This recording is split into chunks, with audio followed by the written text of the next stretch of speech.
Good evening, y'all. Welcome to the paranormal and the spiritual speakeasy because I got both formats on tonight. I'm running both. Got a lot of people on tonight. I need to say some things first. Tonight, and I am reading from a script because I can't memorize shit at this point in time in my life. So good. You laugh.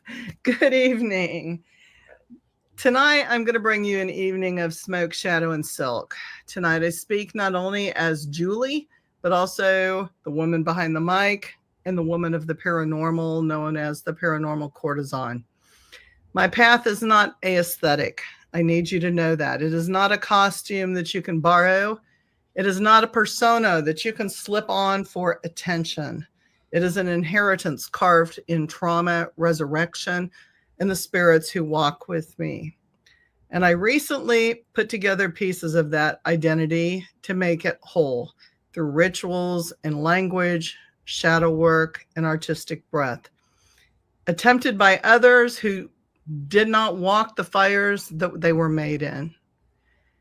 Tonight, this is not a call out. I will not call names. Everybody in the paranormal side of this is watching knows that we have been through a lot of trauma together with other teams. I will not call out names. I do not need to. I will state that this is in Missouri. It is local. I will state that it's in Jefferson City in Columbia, Missouri. It is local. I will not state anything else because I do continue to work with people in both areas. This is not a call out. This is education. This is teaching. Because taking what is mine doesn't harm me. It harms the one who tries to become something they are not. It fractures them. It hollows them. It suffocates them under the weight of the path that was not chosen for them, and it rots them. Tonight I stand to reclaim the truth of my identity and to teach the cost of imitation, and to show why sin, silk, smoke are earned and not adopted. Welcome to the underworld of authenticity. Welcome to the house of the paranormal courtesan. Vanna, thank you for joining me. Vanna is one of my coven sisters who I love dearly. We're going to talk. Okay, I'm glad, and thank you again for having me. It's always an honor to be here with you. It's always fun, always fun. Welcome, listeners. So tonight, this is going to be about identity, authenticity, shadow, lineage, and consequences. And we got to do this in an hour because Brandon, my shaman, is following me at 7 p.m. So I have to, we got to get this in. We got to get it in. What do you have to say?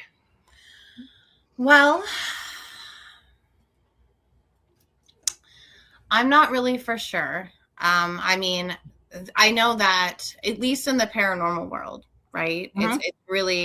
It's really easy for, I think, anybody to sit on their couch and turn on a TV channel. Oh my goodness, there she is. Oh, she's so beautiful. I just can't wait to meet her. Oh, you are such a lovely doll, dear. Hi, Zoe. Add a little humor to the show because it's going to get deep. I love it. It's one of those things where it just seems like there's a lot of egos underneath. Like it's not even one roof because, that's not a one roof type deal, but it's such a small community that it's easy for feelings to be tread on. And then, I think that one of the things with at least marriage and family therapy is I think it highlights the fact that so much is destroyed over misunderstandings. And then the non-communication rather, about that misunderstandings. And then when people just tend to be in a reactionary mode, right? And it's just hurt people. You said that last time, and they do. Yeah. Right.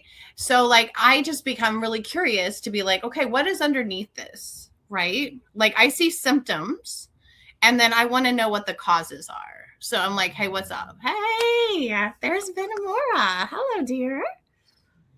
But that's just me being a dork and being a scientist. Right. Well, part of paranormal is to debunk, right?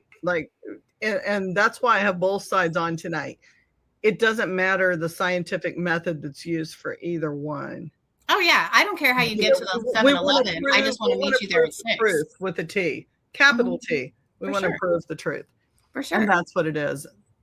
I think the bots just went away. We went from 35 to 9. Thank you. I didn't know. Wow, bots. Like, I mean, I'm so like, that's such a weird phenomenon to me. I'm from the 1900s, so I'm like, right. They boost, and it was like a 35 viewers, huh? Wow, that's kind of funny. Like, I love that, but no, it's 9. Thank you. Well, I think we have to look at a lot of things. Like, I want to. Some people come from trauma. Some people come from death. Some people come from resurrection, entity work, demonology, closed practices. We all come to the circle for different reasons. Right.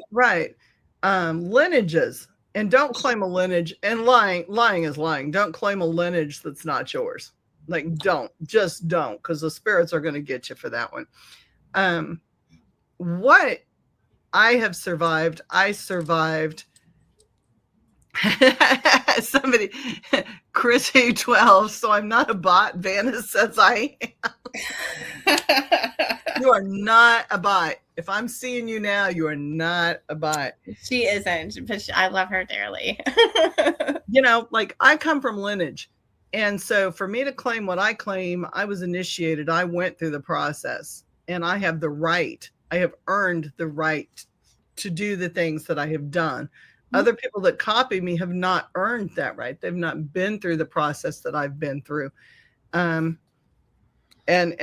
I don't perform as the courtesan. I have earned that right. You hear all my things have gone off like ding, ding. ding, ding. I've got all my phones and all my things. So, like, don't copy. And whether it's through trauma or rebirth or whatever, you don't have the right to claim someone else's line and someone else's story. And I'm only talking about myself here. I'm not talking about anybody else, because it's not my story to tell.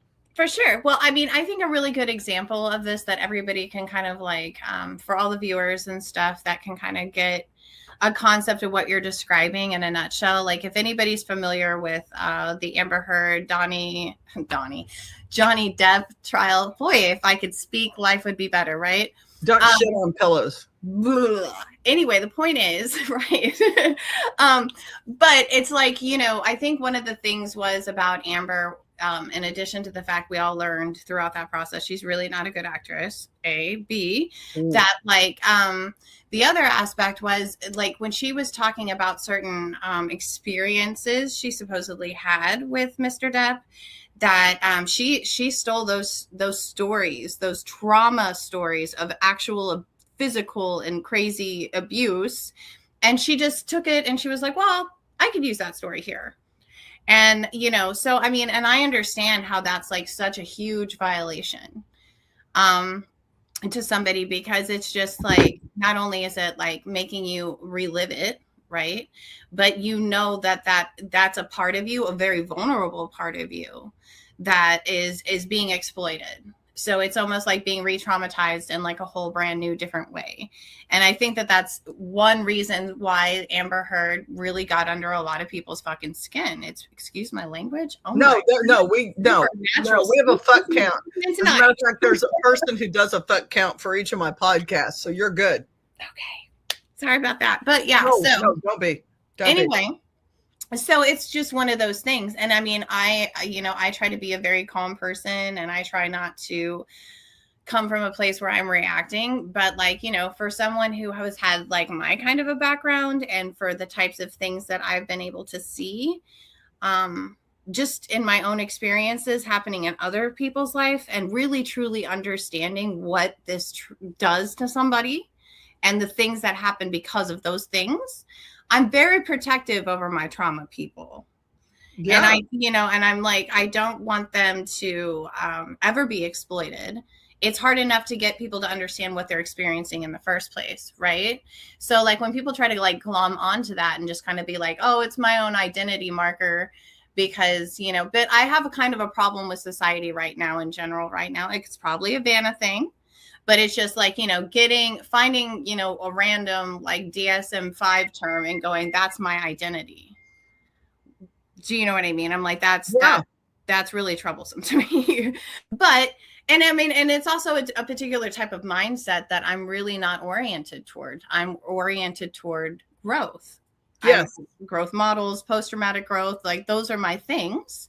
But I also understand how there are difficulties that may come across in other people's lives that they may never overcome, because it's not like, I think that with something like trauma, you can go into remission, but the tricky thing about it is you never know when it's going to come back up and rear its head. And that's why it's layered. Oh, it's for sure. So layered. So you may clear 6 layers and still have 10 to go. Oh, for sure. Yeah. It's an uphill process. It's ongoing. The work doesn't ever seem to stop. So, I mean, I can totally appreciate why it's just like when somebody takes like really special things about yourself that you're sharing with others that are your gifts, and they're misinterpreted and then almost like mocked. Yeah, because I see stealing as being not only mocking, but, and some people go, well, no, okay, so there's 2 sides to the coin. It's a 2-sided coin. I don't have the ego that I need to perform in public and make the money I need to make. I don't know who I am. I'm a chameleon, so I'm going to steal yours to be able to do that. In other words, there has to be some form of, okay, I understand what you mean. I really like what you're, the persona you, and I don't know who I am, so I'm going to borrow yours and become that person for a minute. But there's danger in that, because walking that path, if you're not authentic, will do damage. You haven't. For sure. But then there's also those people that steal because they're not making it on their own and they know who they are, so they take from other people to make. And I'm going to flash this really quick because, you know, I do have ego. This, my friends, do it backwards. That is stealing. That, I have permission to speak on that. Anything woven in silk is stealing from my coven sister's path and my path. A direct stealing, a direct copyright, CC, whatever you want to call it, violation. It is registered with me. Well, I want to compliment you, first of all, on creating that that network of protection around you, like with being able to, like, you know, I do copyright my work. I do trademark my things. And if you're not working in conjunction with me and giving me the credit where credit is due, then that is plagiarism, full on. I mean, that's, you know, the college book, like textbook. Yes, it is. And there's legal ramifications for plagiarism, as well as metaphysical, esoteric, whatever you want to call it. And mind you, this is not a threat I would never threaten on my podcast that is not owned by me. But understand that when you cross certain spiritual lines that have certain spirit backings, there are lines that get crossed and things happen without even me calling for it. And you're playing in a very dangerous game with very dangerous people. That's true. See, the thing is about the magical community is just that, like, you know, we don't all walk the same path. Again, what brings us to the circle isn't going to be the same story. Well, none of us are going to have the same gifts. We're not going to be in the same age groups. There's going to be all sorts of like different like reasons why we're there. And there has always been a group of people that have been attracted to any particular field, but like our particular field, for instance, it's because they see how they can utilize that and they can prey on other people. It's like one of the whole reasons why, like, the dude whose name escapes me, but he was the author of Sherlock Holmes, and like people like Houdini got together and then they would go and they would crash party, like, you know, seances and stuff to be like, you're ripping people off. Right. Yeah. I mean, like, you know, I have a family member that was a part of that circle with Houdini. So like for me to deviate from that would just kind of be spitting in their eye. And I don't do that to my family. Right. No, I just don't. But I also understand, and I've only recently came to learn this as somebody's trying to guide me through the Myers-Briggs personality inventory, that there are people out there, and bless their precious souls, that they literally don't know themselves. Like, and if you come to me for advice, I'm always going to say, know thyself. Like, because you need to know what you're working with and what you're not working with. And that's not a good or bad thing. It's just assessing your resources, right? But Absolutely. Some people, they don't know themselves until they see it on somebody else. And then they find their identity through that. And that's why they don't have a particular identity. It changes the way that their mind changes. Mm-hmm. And unfortunately, like I said, bless those dear creatures, their cognition can't help but do that. So, like, my question then becomes, like, is this something that the poor creature can't help but do because it just doesn't know how to behave in any other manner? Or is there really insidious and vicious motives behind this? Right? And once I can discern those two, that kind of helps me understand how I'm going to take care of a situation. But also, and I think it's true. I think that lack of knowing yourself is an insidious thing. It causes a lot of insecurity, and it causes a lot of desperate, pathetic behavior, and it's petty, unfortunately. And I don't know. So, but back to your point, and that you had mentioned, I'm trying to remember. Darn it! There we go again. It's been a long night. There we go again. Smoking and drinking.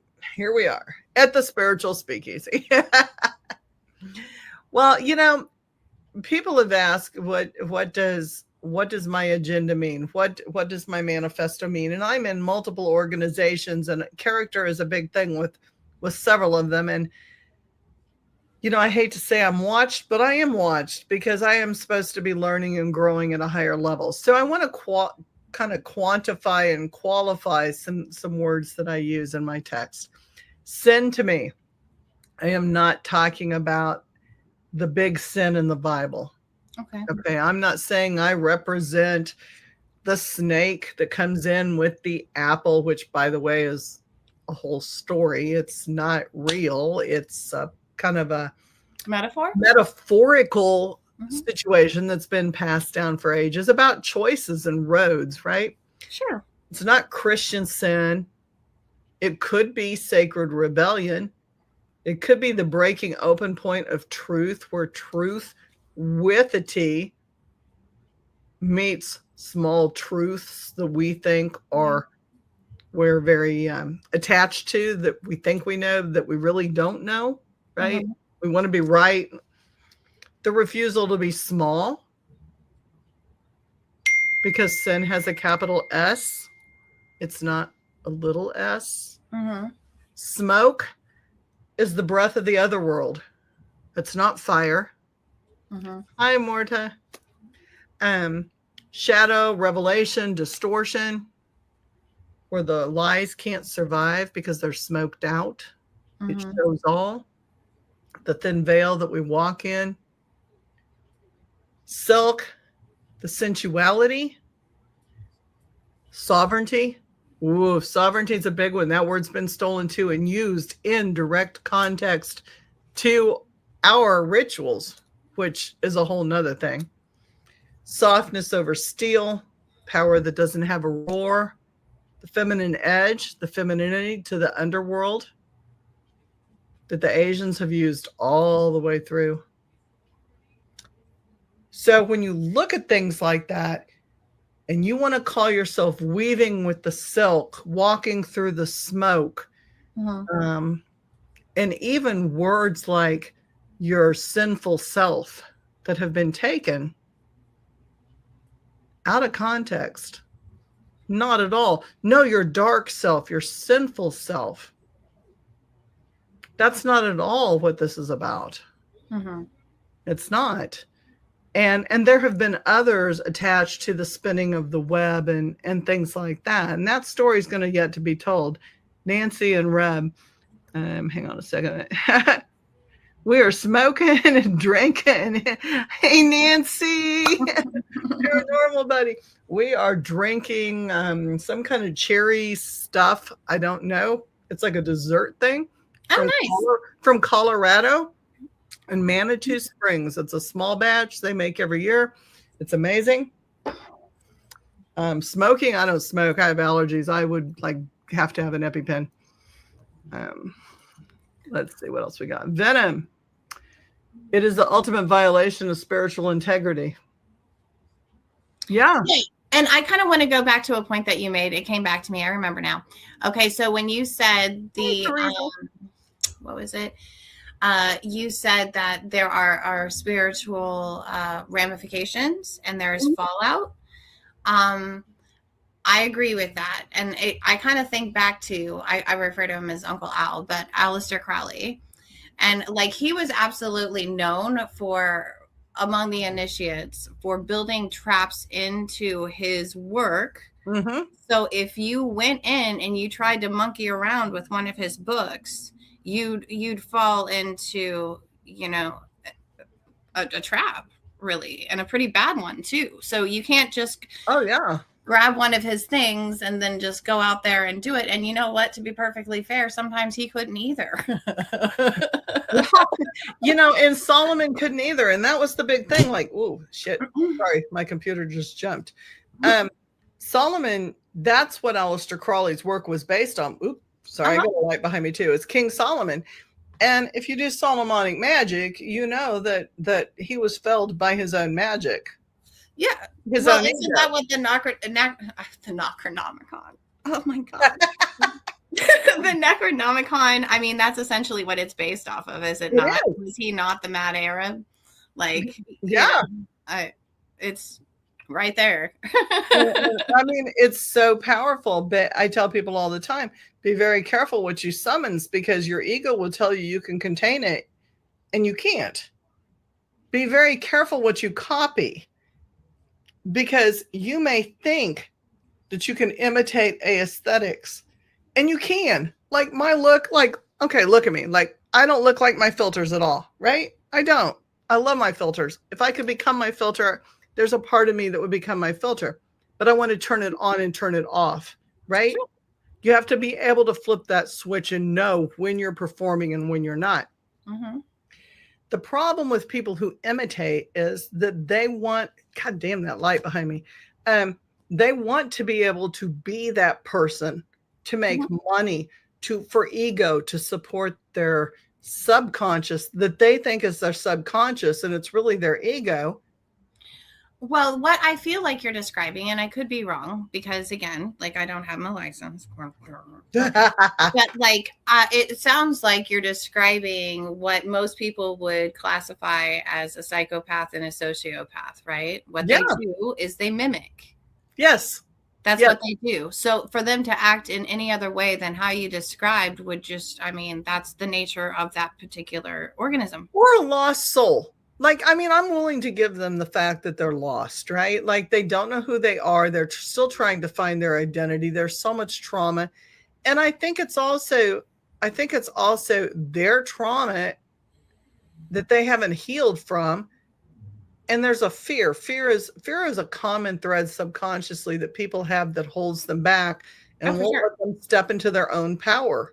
What I love about the word fear, though, is if you break it down and you turn it into, I can't use any of my words today, so bless me as much as you possibly can and get my tongue to work.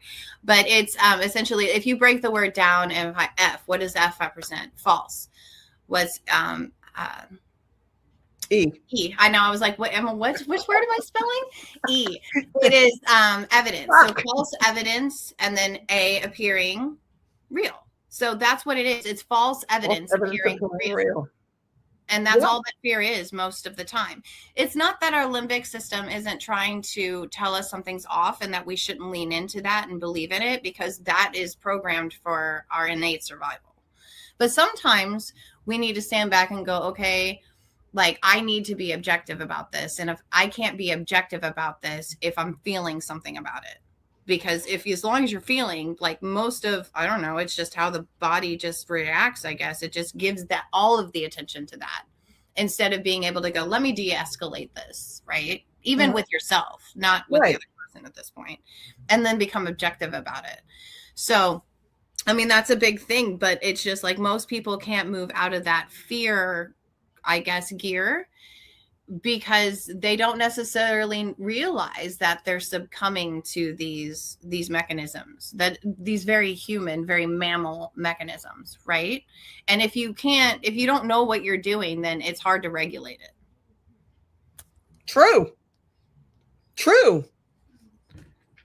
And that's very true. But you would also think that people who are practicing for money, Mhm.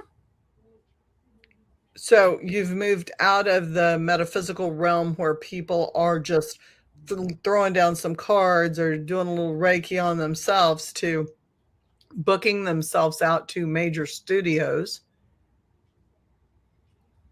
would know themselves a little better. And I run across this all the time. Like, I do run across this all the time, and not only in the metaphysical world, but for my paranormal peeps that are out there watching too.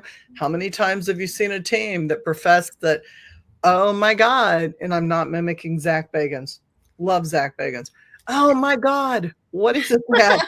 And then it's some producer has put something, in something or done something to make something look real. It's like Again, when I love somebody's Zach. Thank pulling you. like Shout out that to Zach. He fishing does not string do that, across by the the way. floor. Huh? Like, and they're pulling the like fishing string across the floor, and it's like, Yeah. did you see that? Who's carrying that? Oh my Who's gosh! carrying that? Yeah, I mean, I get that. But it's the same thing. Like, stealing an identity, stealing a persona, you may think that you're just visually looking like and walking the walk because you're emulating. I think that's the right word. I make up a lot of my own words. No, emulating is a real word. I'm glad. I mean, I've made up quite a few this weekend. Emulating someone else's, the courtesan or the whatever, the spinning of the silk, the weaving of the shit, whatever. But you can't imitate the stars. You can't do that either. The scars that came with that process. You're right. And see, there's a big difference. Like, one of the reasons why I'm doing like peer counseling right now, it's because like I want the people that I work with, like I call them my trauma people. Mm-hmm. Like, I want them to understand that like I have the knowledge that I have, not because I'm just book smart, not because I went out and I got my master's in this, but because it helped me process my whole life.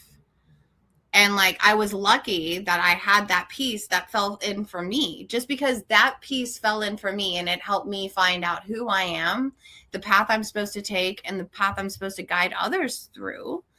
Doesn't mean that that's the piece for somebody else. Like, and that's why I'm kind of like, I'm really particular with language, and I'm really protective about language. And it is because like, I don't care if you're just using words just to use words, then fine. But if you're really trying to communicate something, right? Mm-hmm. Like, those words have bloody meaning. Yeah, they do. And so it's when you take those words out of context that it's just kind of like, okay, now it's kind of like watching, Army of Darkness, when Ash went out and got half of the damn words, and he was just like, you saw what happened there.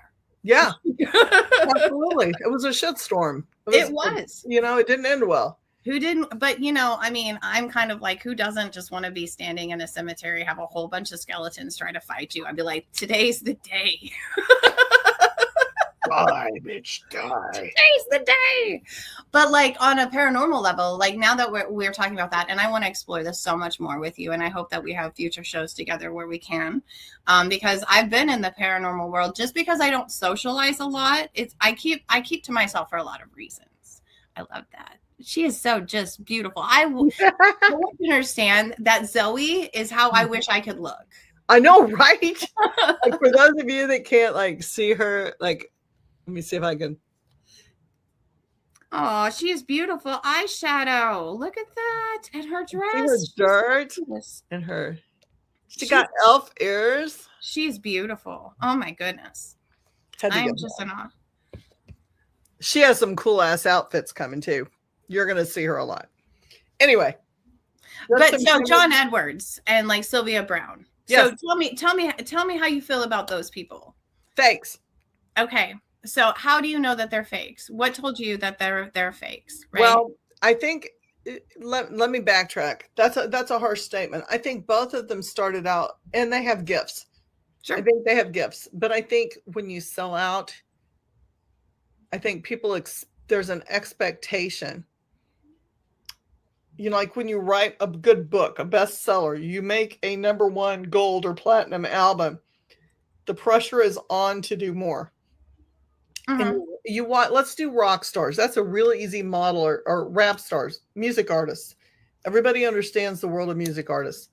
You come in with an original sound. You come in hitting those notes and sound in the way everybody wants to sound. You got a unique sound. Man, we want you. We sign you on. But then we put you under the cookie cutter mold because you have a unique sound, but we want you to sound like everybody else that fits the mold to make $1 million, right? Platinum. We're going to make a platinum album. So you think that at first they came in and they were bright-eyed and bushy-tailed, and they were a raw talent that actually had a gift to provide, but then the marketing machine got a hold of them and they're like, this is how we turn you into a star. This is how we make money off of it. Maybe Sylvia not so much, because Sylvia kind of lost her shit at the end. Yeah, she got, well. But I think there's a reason she lost her shit, because I think she was in conflict constantly between, you know, the people that were trying to boost her and herself. Okay. Well, I mean, I think it's really interesting because I went to a behavior panel conference. Like, I don't know if you know them. They're like on YouTube and stuff like that. They do body language analysis and things like that. And then Chase, who likes to work with hypnosis, picks somebody out of the crowd to be able to come up there and basically put on like a public display of hypnosis, right? And then after he did that, he was just like, now, let me explain to you how I picked my mark. Right? And he's like, I'm looking for the most eager person. I'm looking for the most desperate person. Yep. I'm looking for because they are going to be the most susceptible to any influences that they receive from me, because they've already put me in a position of authority. Right? Right. So like part of me like feels protective over those poor bastards, because I'm like, whoa, hey, what? They've been doing this for years. Okay. They all are working from the exact same playbook. Right. And it's just like, if you could peek behind the curtain and look at the wizard and see him for who he is. Absolutely. And I mean, that is one of the reasons why I do what I do. I'm like, this is how you move in the world and not be a victim. Right. Yeah. It's not that I won't be victimized again, but I know quite a lot about being a victim. I set myself up all the time. Oh yeah. And that's the scarring that you can't make, right? Like, well, I definitely we can put on a mask that look like Vanna. Like, we can create a 3D printed mask that looks like you.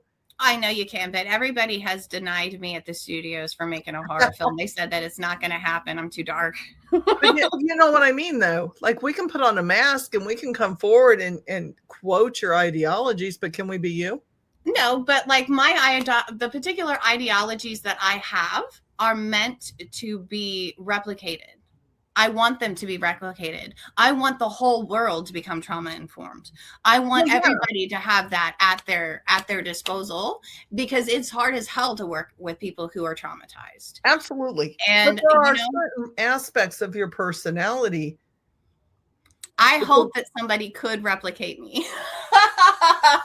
Well, see, I don't want my scars replicated. Like, I don't want you to go through the things that I've gone through to become me, because you have to go through your things to become you. Well, that's true. But I think that when I was writing my book, Marilyn Manson and Me, I found the common factors in humanity. I knew that my story, the traumas that have impacted me and shaped me and made me the person I am today, happen every single day. Yeah, they do. Absolutely, they do. And I'm not unfortunate, but it's true. It is true. Rebecca says, pathological con artists and manipulators engage in pathological identity, theft, and erosion, attempting to gain attention they would otherwise lack by essentially becoming their victim. That's correct. It's some straight up single white female shit. Like, Woo! there's a movie that was made about this. Like, I mean, it's a great movie. It is a good movie. Very scary because it happens all the time. But, you know, the other thing, going back to the magical world, to the world of metaphysics and away from paranormal, which kind of they link, but they intertwine. But paranormal people don't want to go there, like, right, you know, unless you got a medium that's a witch on your team. No, we're all like, we are ghost stalkers, and we're scientists with gadgets, and we can't help but be like, this fucking thing works. I tell you. That's true. Borrowed magic collapses.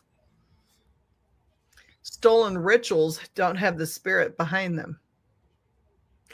Wearing another witch's identity creates psychological rupture. Claiming spirits you are not aligned with creates dissonance. And mimicking trauma-born power without the trauma breaks people from the inside. Masks rot when there is no face beneath them. That's very true. And I like to talk about masks a lot, not to interrupt you, because I know you are trying to get certain messages out, but like, no, I mean, honestly, that was my main one.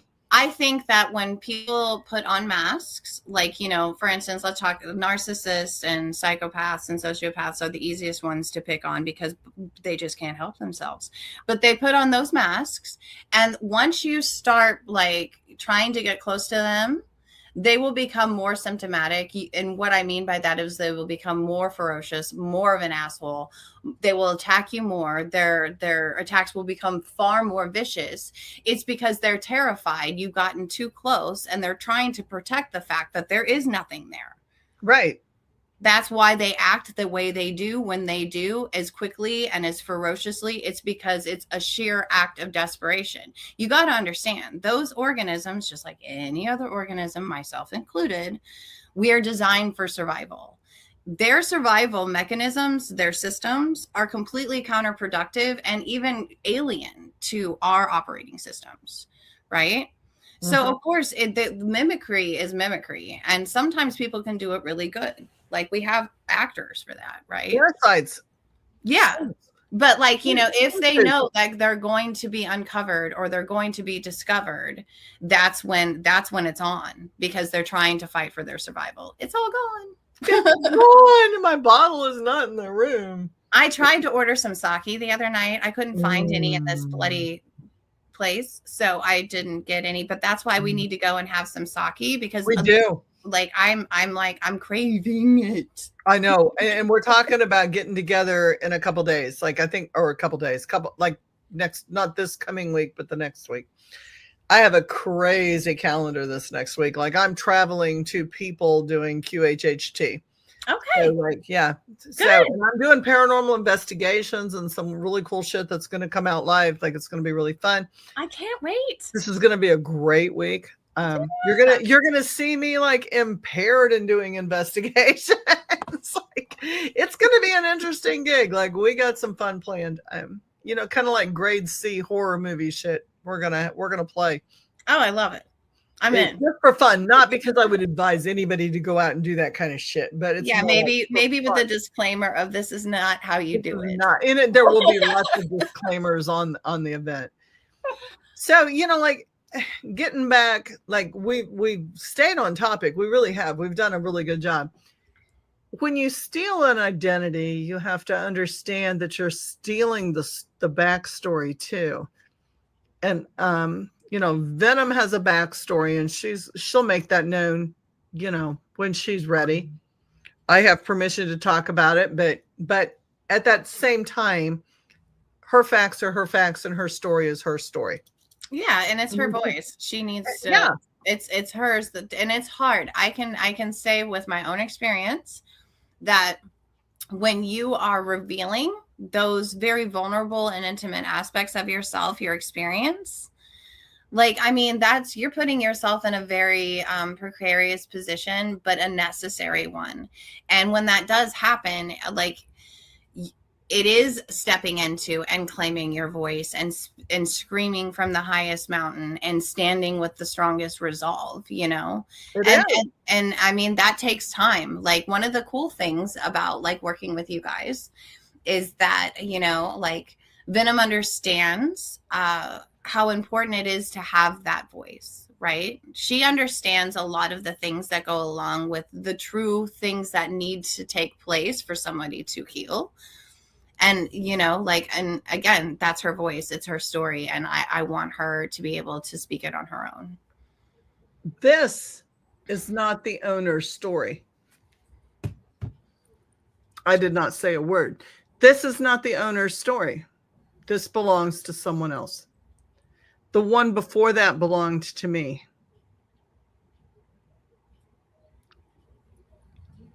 So speaking my path, because that's all I can do, speaking my path. Mm-hmm. This person did not have a death experience in 2021, nor did she have one in 2025. She did not go through the spirit's alignment in the entities that came to either bedside. She does not have the bloodline that either one of us have. She does not breathe what either one of us breathe in and out because of what was given to us to survive. Mm-hmm. She does not have the past life contracts and medicine line that both of us have. Multitasking. And she does not have the trauma carved wisdom.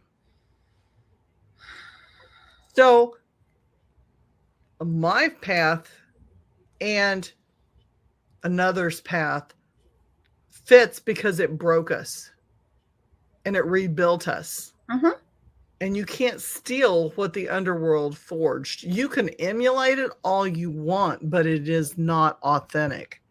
It is not authentic, and you will rot beneath it by doing that.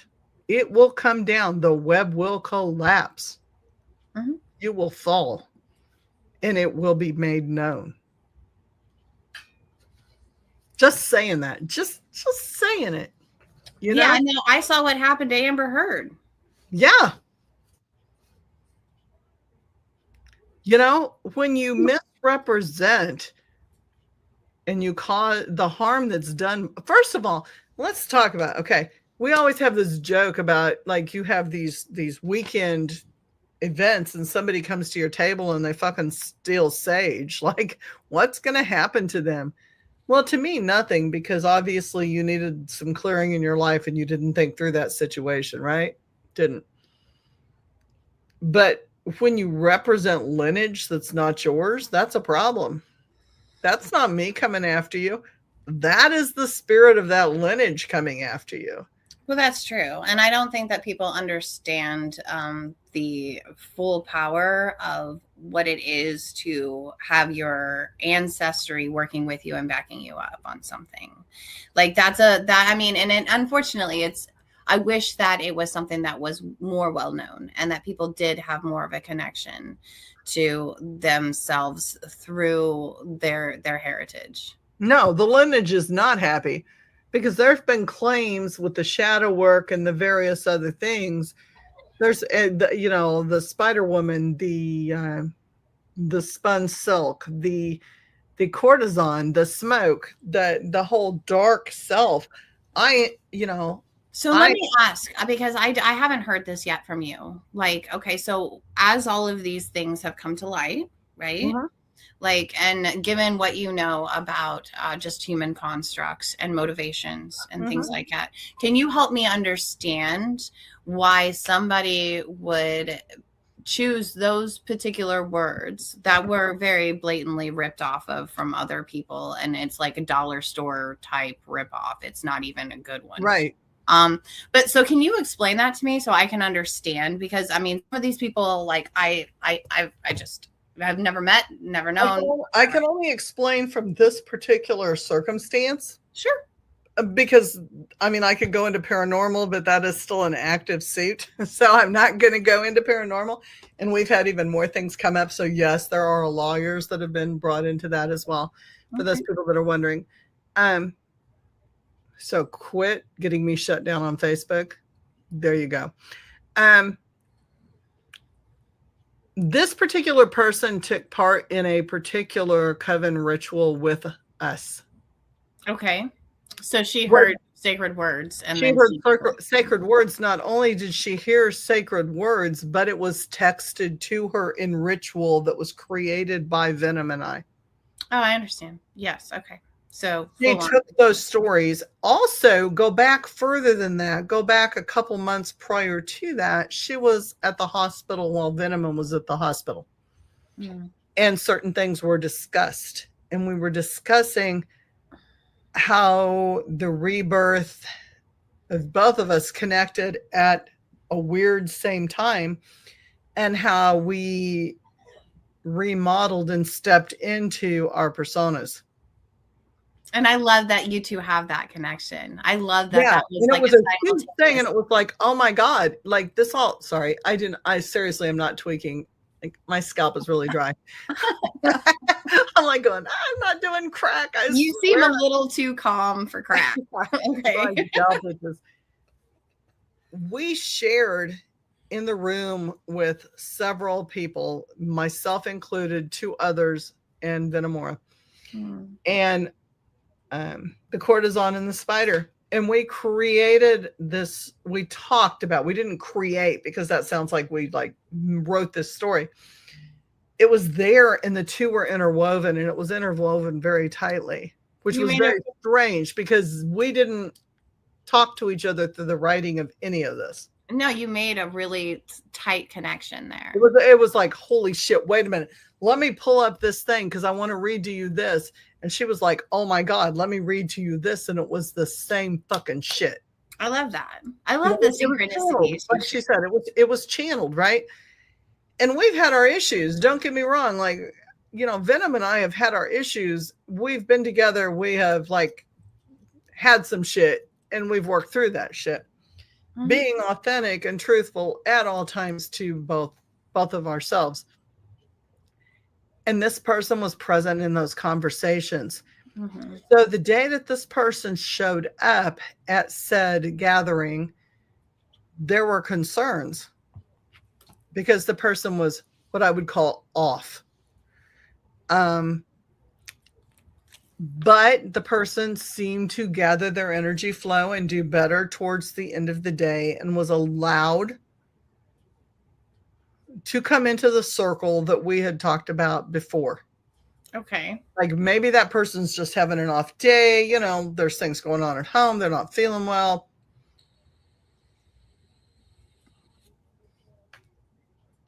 And right afterwards we're set and shit happened.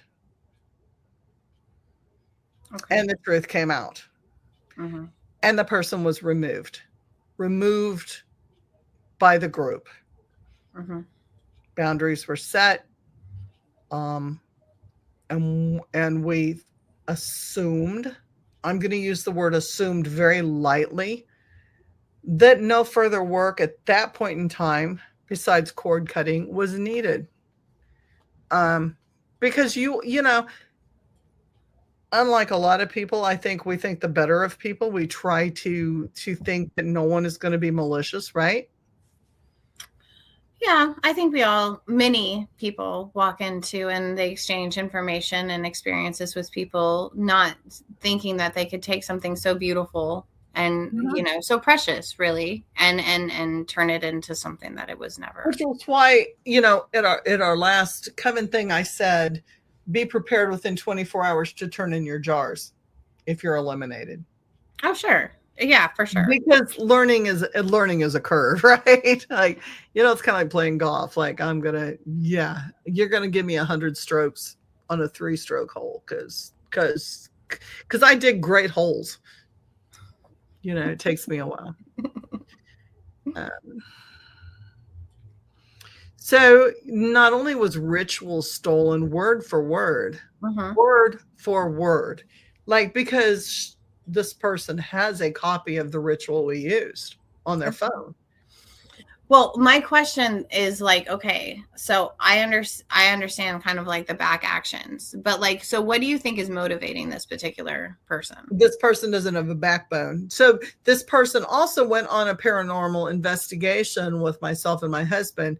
One of their friends had called and asked for help, and she asked if she could tag along to learn boundaries, and it got way too heavy, way too fast for her. And she went and took a walk, and there was a whole lot of shit, and it was very dark, because it is dark when you're clearing a house. It can be darker for sure. And she booked a session with me to learn about dark shadow work and dark energies, and stepping into the darkness. And then when she found out all the information, not even 24 hours before the appointment, she canceled the appointment and then started teaching a class on it. Okay. I hear you. So you think that she's just getting any information she possibly can for and utilizing that for her own professional gain. So like, she's not even thinking about it. She doesn't understand the symbolism behind anything. Not at all. This is not an at all. avenue for me to create money. Not at all. This person doesn't care who she takes advantage of, both from the people she stole from, but also the people that she provides services to. Parasitic, with rose-colored glasses, with no understanding of the natural consequences of what she's done.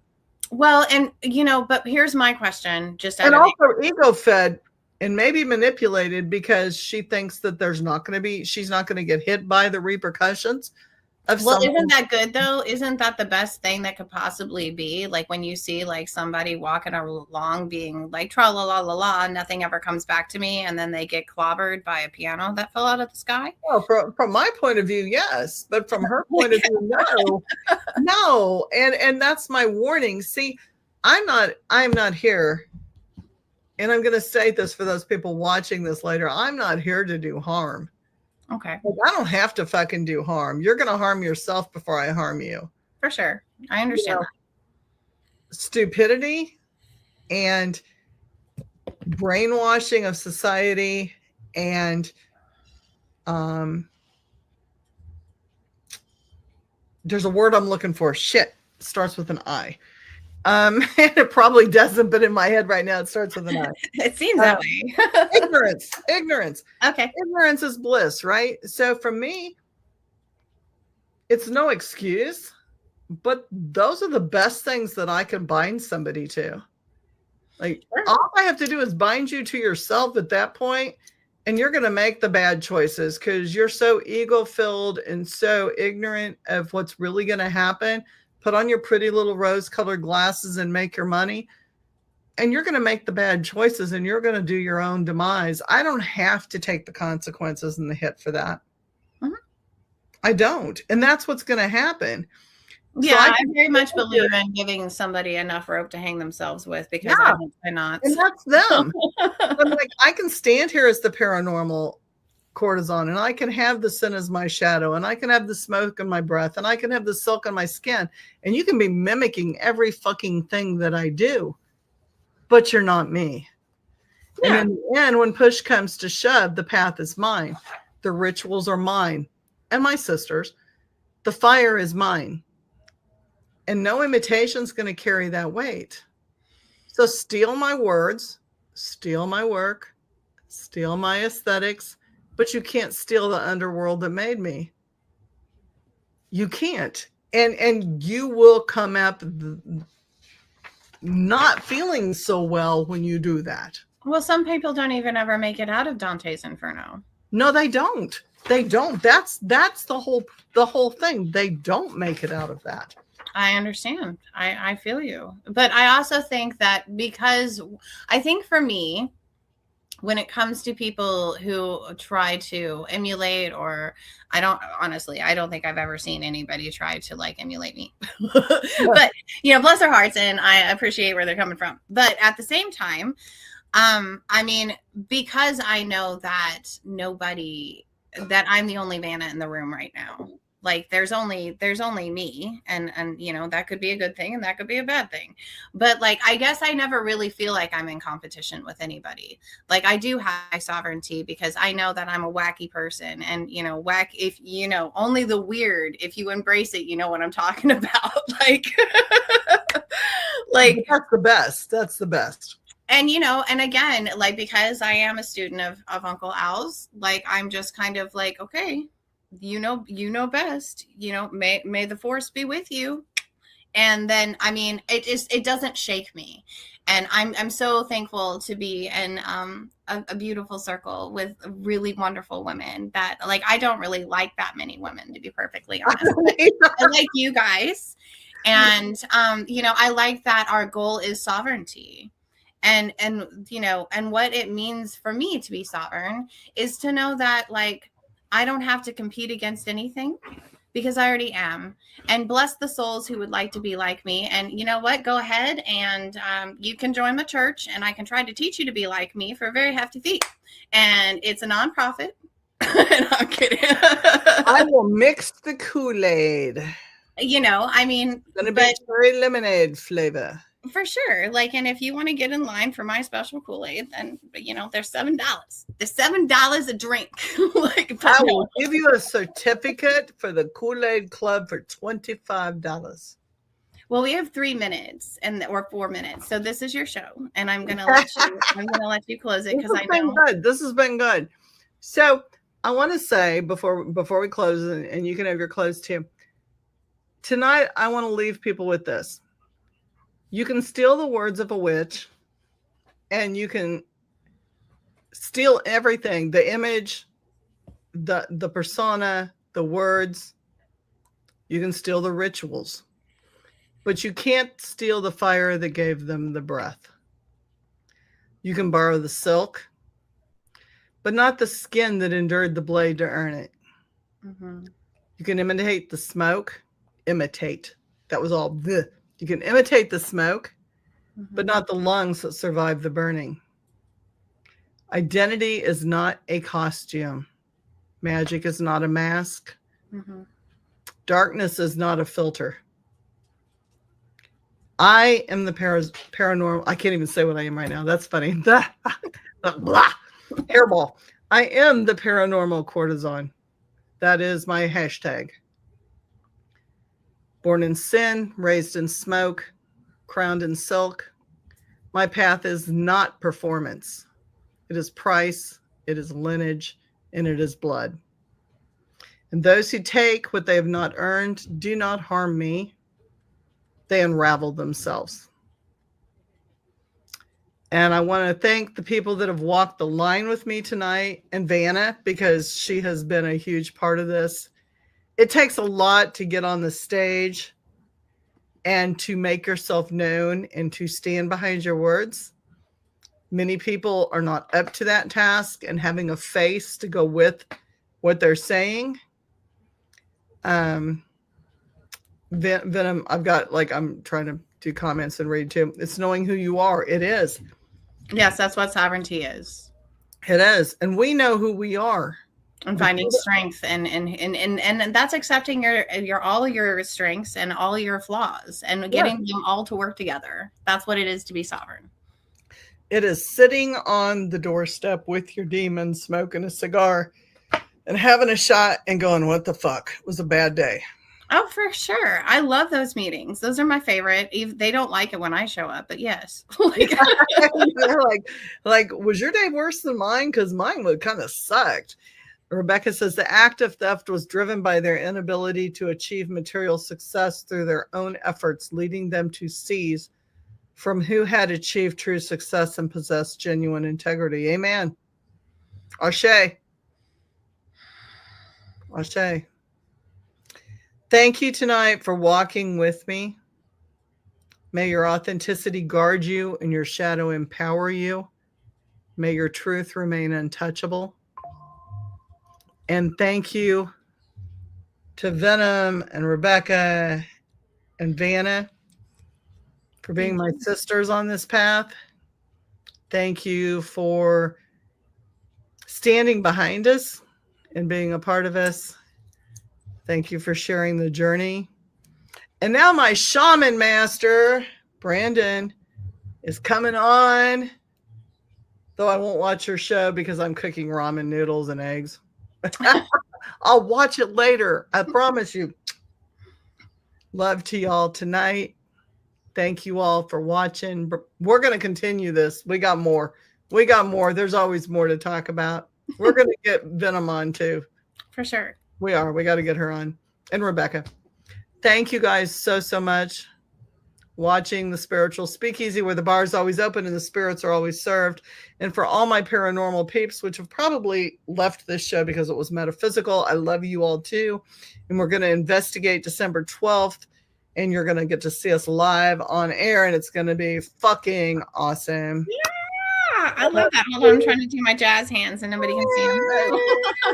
Thank you to KD and Katie Stafford, the mad scientist, and Paranormal Task Force, and all my buddies out in the paranormal team. Hello, Paranormal Task Force. I haven't talked to you all in years, but I remember you. Hey, we got investigations coming up in March. We will post the links. KD and KD post the links. I don't know how. Love you. I'm doing good to monitor this shit. I am. Love to you guys tonight. Thank you so much. Good night. Bless y'all. Good night.